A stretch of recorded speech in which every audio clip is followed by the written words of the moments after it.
You couldn't call your periodical anarchist, you couldn't call yourself anarchist, you couldn't use the word in anything but a pejorative sense. So he invented the word libertarian.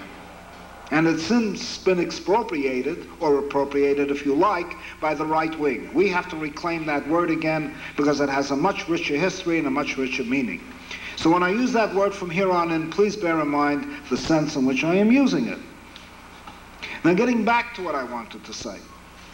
We have to reconsider the whole question of this. How are we going to create not only the forms of empowerment or forms of freedom, how also are we going to recover the libertarian tradition, the underside of history, as Elise Goulding put it in a magnificent book on feminism and the hidden history of women. The underside of history that has always existed in all movements and in all struggles, and bring that to the surface again so that people can recognize their own traditions which have been buried under or snowed under the razzle-dazzle of the academy, that have been snowed under the razzle-dazzle of official history and even of socialist history, where they're more concerned with talking about the fight between parties than they are between the people and their rulers. And one has only to consult most socialist histories in order to find out what they're really talking about are not the people. They're talking about socialist versus non-socialist, anarchist versus non-anarchist, capitalist versus democratic parties. That's what they argue about. How are we going to recover that libertarian dimension? And not only that libertarian dimension and tradition, with the forms that people spontaneously created in great moments of social change, of radical change. How are we going to recover that? What are we going to learn from it? What were the forms that they created? How do they apply to our own times? I will not go back 2,500 years ago. I could even go back to the tribal world and say that there the real libertarian history of humanity is to be located. Among the Iroquois Confederation, among various sororal groups that women formed in so-called primitive societies. And there's a marvelous work on that, by the way, The Women of the Forest, which is very compelling and is forced into the format of male history and male anthropology, while all the data contradicts the conclusions. How women form their own society apart from men living in the men's house. Yolanda Murphy wrote it, but unfortunately her husband was there too. So it begins to be placed within the format of academic anthropology. I could go into that in great detail, and I have a great deal to do with the Akwesasne people, the so-called Iroquois Confederacy, okay? I could go into Greece, which was wrong in a million ways. Patriarchy, slavery, and war. Agonistic mentalities, competitive outlooks. But one thing at least created certain forms, one grandiose town meeting, so to speak, in Athens around 450 BC, from which we can learn, not on which we will model ourselves. There is nothing on which we can model ourselves. I could go into the medieval commune, which did not mean communism. It really meant town or city council, and give you endless examples of that. I'm doing a book right now for the Sierra Club, which rolls that whole carpet out, particularly with reference to municipal life. The early towns, even as early as Sumeria, were built around face-to-face democracies, which later turned into hierarchical state-type structures. I could do that. I don't want to burden you with that, because it would take hours to talk about. I could talk about the magnificent revolutionary sections in Paris in 1793 to 1794. And here I just have to pause because it's so breathtakingly fascinating. They took the city of Paris with 1 million people, which is the equivalent of Los Angeles with 20 million people. Given the communication system that they had, you couldn't go any faster than a horse. They had no telephones, they had no telegraph. The only way you could communicate was by letter, and as fast as a letter could be carried, or as fast as you could walk. And within that city of approximately, give or take, 1 million people, they divided the city of Paris during the height of the Great French Revolution in 1793 into 1794 into 48 sections. But these 48 sections, conceived of as neighborhoods, met in direct assemblies, each one of them, 48 assemblies called sections, occupying churches, occupying schools, occupying monasteries, where the citizenry assembled and in a face-to-face relationship discussed all the political affairs of the revolution, including matters of war and peace. And then on top of that established citizens' commissions, and none of them were paid, meeting in these assemblies to feed Paris. So they went out into the countryside and brought food in. This is the spontaneous movement of the people, not the National Convention or National Assembly, about which we hear so much history, the figures of Robespierre, Danton, Saint-Just, and so on and so forth. These were the people of the streets of Paris, the sans-culottes, those who did not have knee breeches but wore long trousers. That's what the word essentially meant, without culottes or breeches. With their red liberty caps, organizing their own militias, organizing their own revolutionary courts to fight the counter-revolution, feeding the city, making decisions, and then charging on the National Assembly and changing the whole course of the revolution, radicalizing it, and then finally they reached the ultimate. They wanted to form a France, not just a Paris, of a sectional face-to-face democracy. And the call went out from their committees, calling upon the other sections in other cities of Paris to combine with the French revolutionary sections and replace the national government completely. To dissolve the convention, which is what the National Assembly was called at that time, to kick out Robespierre. They called it the Third Revolution. The first revolution overthrew the monarchy. The second revolution got rid of the liberals. And now they were going to make a third revolution to get rid of the Jacobins and let France become a commune of communes, confederally organized in communes, and then locked into regions and real bioregions in every sense of the word. And then everything the higher up, if you want to use the word higher or lower in this kind of vocabulary, the higher up you went, the less power and the more administrative the commune became. This was a living experience for 2 years in France. It's not a theory. If I wrote this up, say under, instead of ecotopia, sectotopia, or something like that, people would say, what a wonderful daydream. But the French didn't daydream this thing. They created it. It moved that revolution. It supplied the revolutionary armies. It fed the city.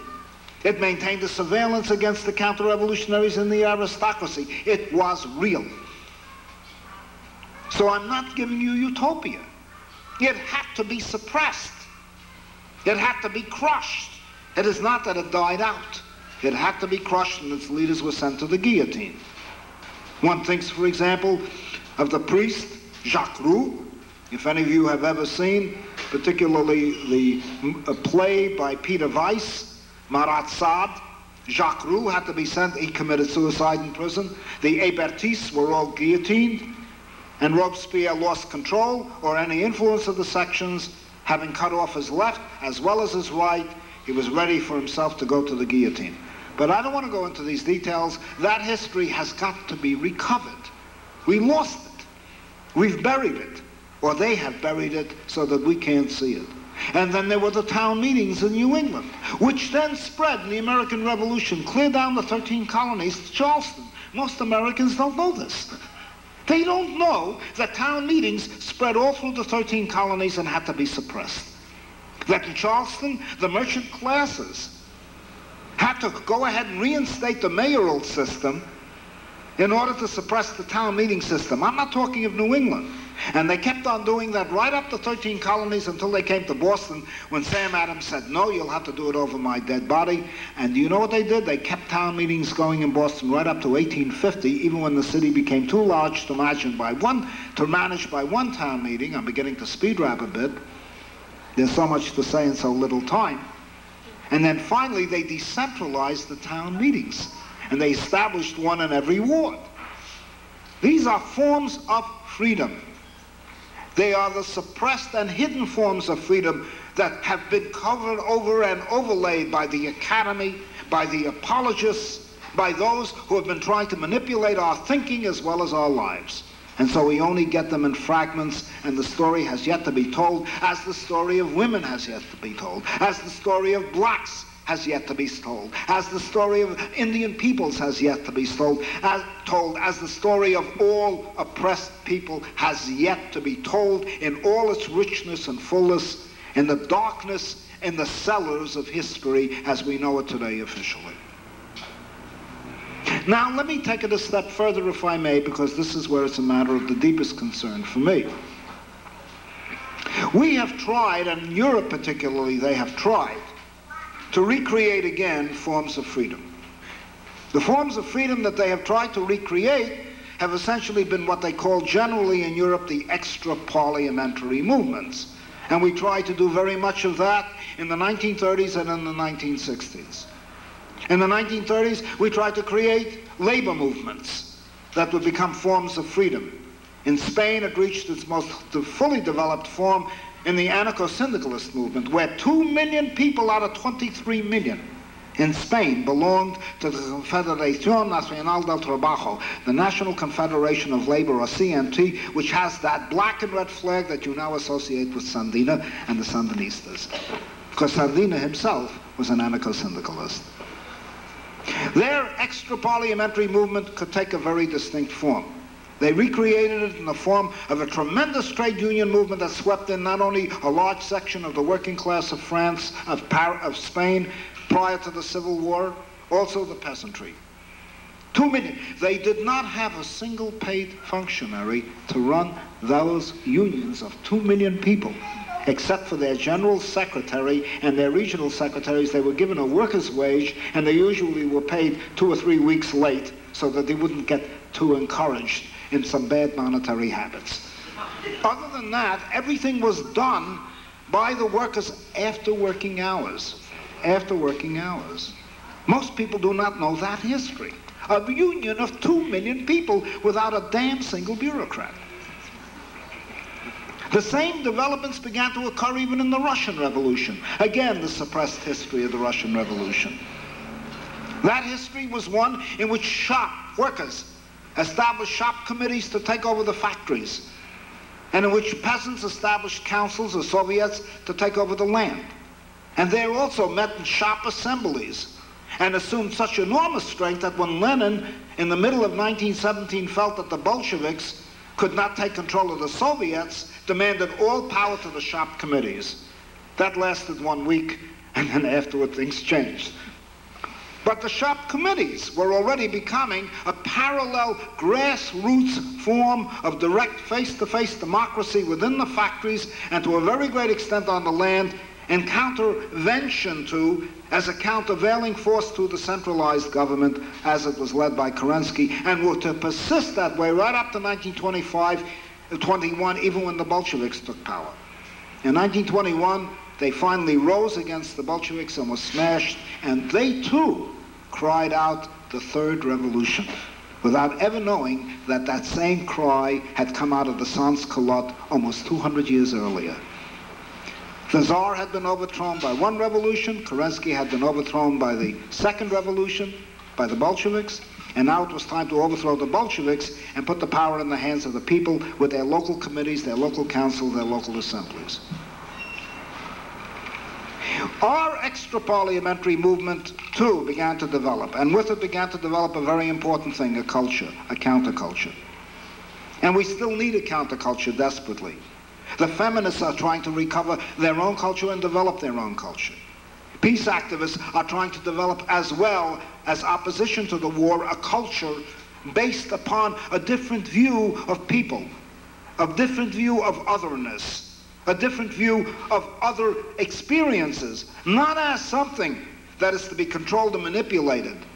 Anti-militarism and pacifism today is not simply a movement, it is a culture. It is a culture of how you relate to animals. It's a culture of how you relate to other human beings. It is based on nonviolence. It counts on reason, sympathy, empathy, love. And by no means a word to be discarded today because it is used often so cynically. Like, I love my Ford or my Subaru. So we are talking in all these movements, or what the Germans call a Bewegung, of a whole culture.